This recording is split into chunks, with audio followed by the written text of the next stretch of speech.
For more chat about geek entertainment, answers to your questions, and news from the wider world of Christian geekery, get the Christian Geek Central podcast today on iTunes and other podcast services.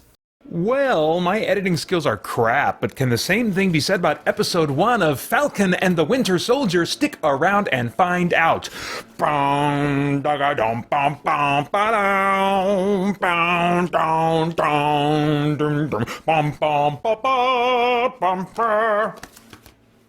Hey, I'm Peter Franson from christiangeekcentral.com and Spirit Blade Productions. This is my uncut review of Episode 1 of Falcon and the Winter Soldier on Disney+. The synopsis on IMDb reads, following the events of Avengers Endgame, Sam Wilson /Falcon and Bucky Barnes /Winter Soldier team up in a global adventure that tests their abilities and their patience.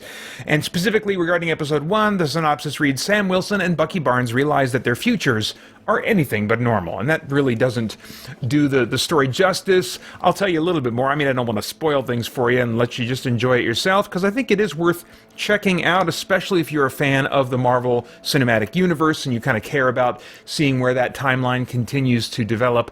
As far as the basic story, script, pacing, tone of this thing, it opens with a Falcon-centered military mission that really has some great action and hopefully sets the bar for what we can expect in future episodes. Hopefully that's not just them kind of like really blowing a bunch of their money on the premiere and tricking us into tuning in for what will eventually be a lot of conversations. I think they have to know that they can't build a show just on those on dialogue and drama and stuff like that. Even though I love that stuff, and I hope they do lean into it, I think there's indications that they will in a number of ways based on this pilot. But if this episode is an indication of kind of what we can expect, I'm really impressed with what I'm seeing here in terms of the production values they're putting into it. I'll talk about that a little bit more later. The tone is largely serious, I think, certainly compared to most Marvel movies. The Russo brothers, who directed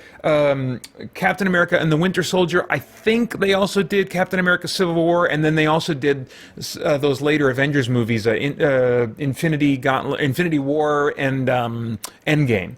And they brought, a much more serious tone with real stakes involved, and so the tone feels like a continuation, at the very least, of what they were doing with Captain America Winter Soldier, where it's serious and it's got a military vibe to it. And which brings some serious to it as well, because characters are getting killed.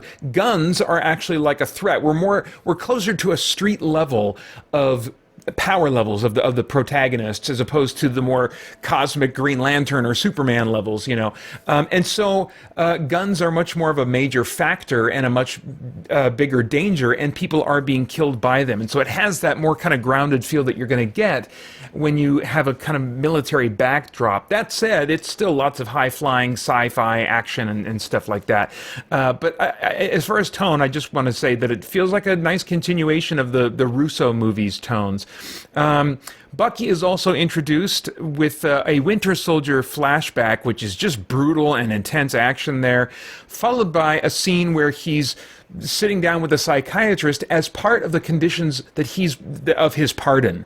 So he is not being held accountable for what he did as the Winter Soldier. He's regained his mind, and yet he is still very haunted by all the years that he spent as the Winter Soldier. He seems to, maybe limited to nightmares, or maybe he has full memory, because his nightmares actually seem to be memories of what he did as the Winter Soldier. So in some sense, he has retained memories of what he did, and it really haunts him. And so he's exploring with the psychiatrist, healing from that, facing it properly, and letting other people into his life, and figuring out how to move forward with the state that he's in.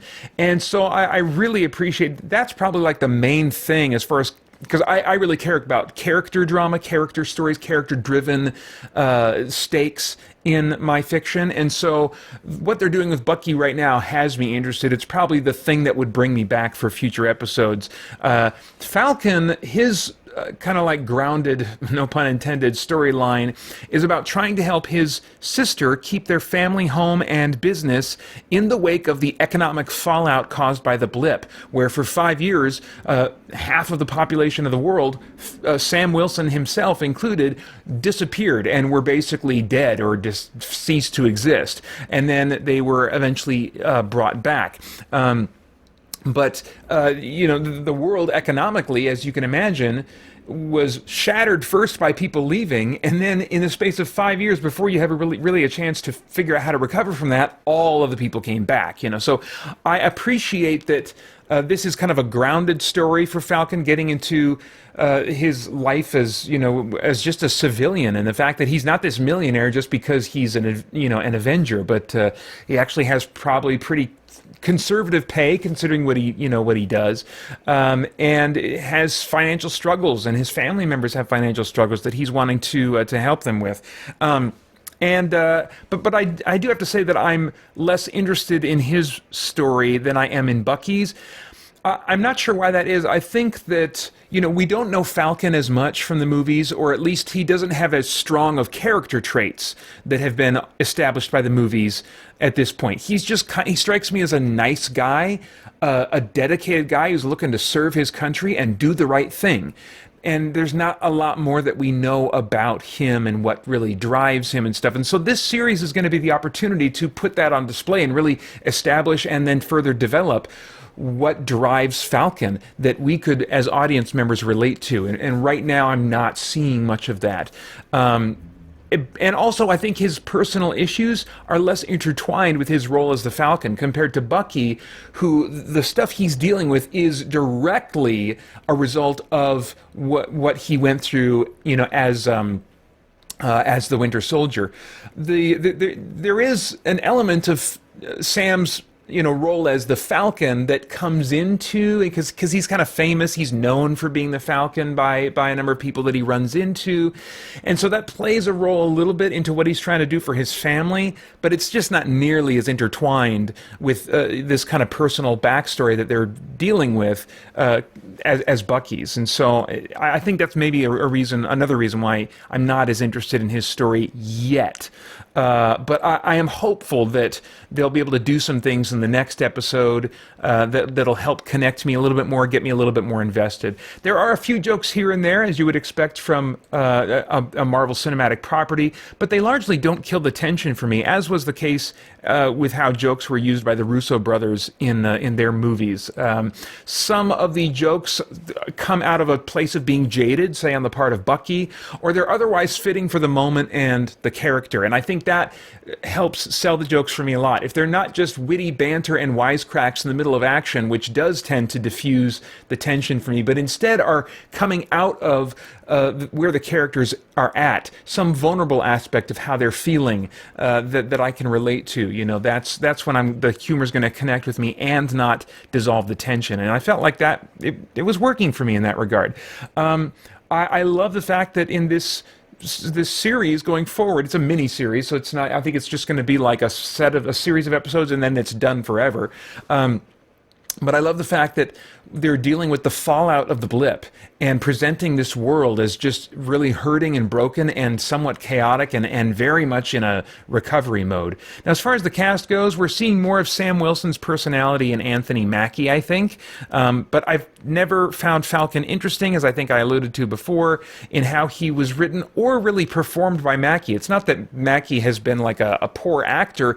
I think it's a case that is very common where the actor wasn't given much to work with, and so what would he do in terms of that would be subtle or that would show some other layer of personality if it's not on the page, and the actor maybe also additionally is not really given the freedom to kind of bring their own headcanon of the character into their performance very much. I don't know. We don't really know what was done from a directorial standpoint, or what freedom he was given. And so, yeah, it's just very kind of a vanilla type of character at this point, and the performance as well. But so he does have a bit of an uphill battle to engage me with his character, and not a good start as well with the story that they're giving him to connect with me. But I am at least a little bit curious, and it is nice to see a little bit more of this kind of relaxed relaxed civilian clothing side of Sam Wilson's character. So I'm willing to give it some more time. Sebastian Stan's performance wasn't like this mind-blowing thing, like, oh my gosh, he's like a riveting actor or whatever, but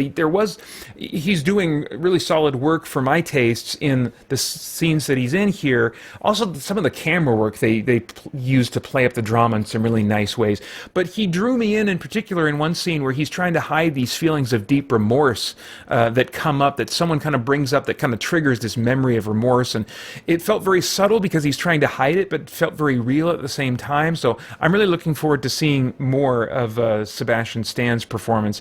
As far as the stunts and visuals, I already kind of alluded to this at the beginning, but the action looks pretty cinematic. In that opening scene, especially, both the one for Falcon and then the shorter one that was no less impressive for Bucky. I'm very close to what I would expect from theatrical quality effects of a Marvel movie. Ironically, it was some small dialogue scenes that felt a little TV-like visually, for reasons I can't quite put my finger on. I think maybe the lighting, I was like, I think we're not outdoors like this scene is supposed to be taking place outdoors. I think we are on a set and we've got some lighting stuff that's just making it feel a little artificial. Maybe something related to camera work in those scenes that was just kind of simplistic and straightforward and felt less cinematic.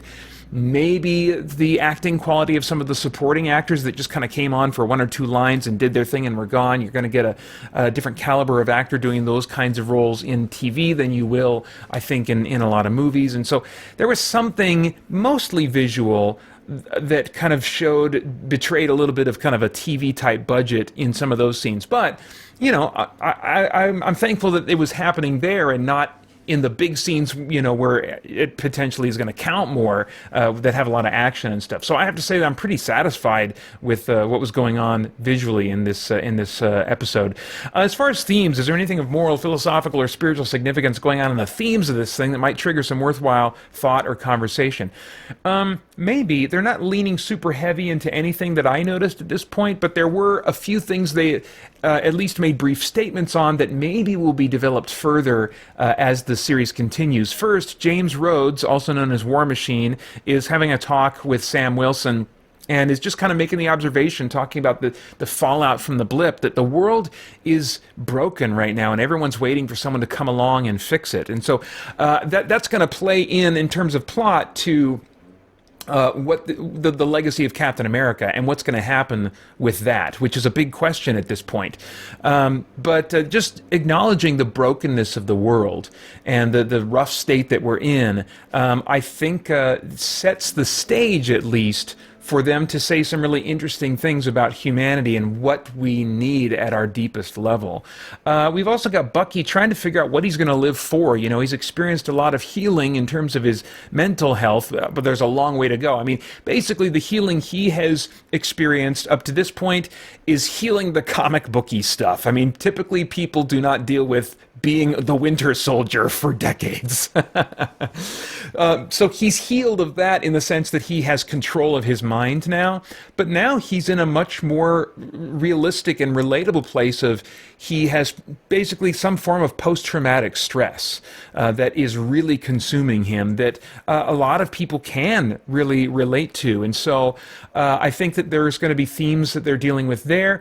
But then also for those who haven't experienced post-traumatic stress, he's asking the question, you know, the psychiatrist says to him at one point, well, you're free now. You've been pardoned. You have your mind back. You're free now. And his response there is to say, free to do what? You know, he's asking the question, what should my life be about now? And that is a core question that all of us can relate to if we stop and think about it and ask ourselves that same question. So it'll be interesting to see kind of what he draws from potentially in the future to give his life meaning and purpose. So I think that's something that we can kind of keep an eye on. Sam is trying to preserve what he calls in one moment his family legacy. You know, he's wanting to...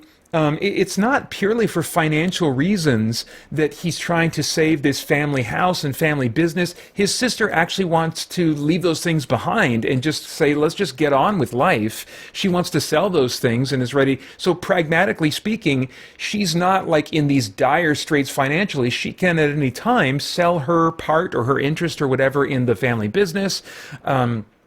and then move on with life. But Sam wants to preserve their family legacy. And so assigning value to that is kind of an interesting thing. I think a lot of us can relate to that, but some people certainly give more value to their family's legacy than others. And really their identity can be kind of wrapped up in their family and their family history. And I don't want to say that there's no value in acknowledging kind of where we came from and gaining insight into where we came from genetically, in our recent genetic history especially, or in our upbringing and stuff.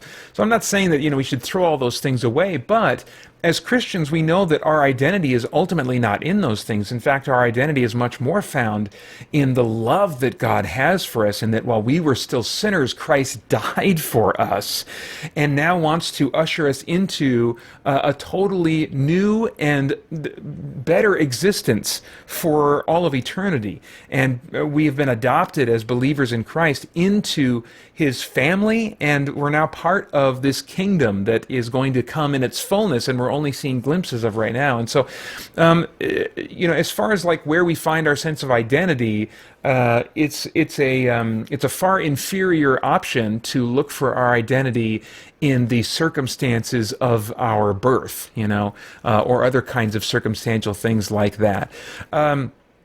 Let's see, the government also wants to create a hero for America. They want to see the legacy of Captain America continue in some way, and so they're going to try and bring that about in some form. And so I think a good thing to keep an eye on going forward is, okay, well, what are the writers saying the government might do to create a hero? In other words, what will the government in this story come up with that represents the ideals of America? And so I think that could be an interesting thread to follow. But you may have noticed that my comments here are talking about threads that have just been established, not really any strong statements that have been made yet. But I think these are the threads that we would want to keep an eye on as we watch the rest of the series unfold, to see kind of what virtues, what worldview ideas are being kind of affirmed by the writers in this series. Anyway, I have no idea what your tastes are in TV shows, but if I were a time traveler, I'd go back in time and say, Pater, you can wait on this. You need to prioritize watching Justice League again. That was freaking awesome.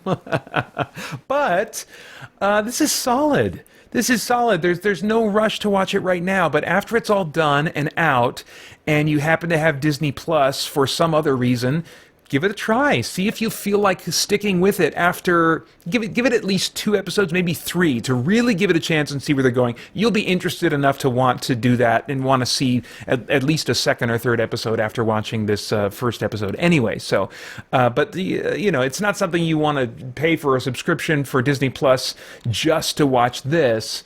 But let things build up for a while on Disney Plus. Maybe get 3 to 5 things that you're kind of interested in checking out. And once you're in a place like that, then pull the trigger on Disney Plus for 1 month and just give your time to the things that actually hold your interest. And this may very well be one of them.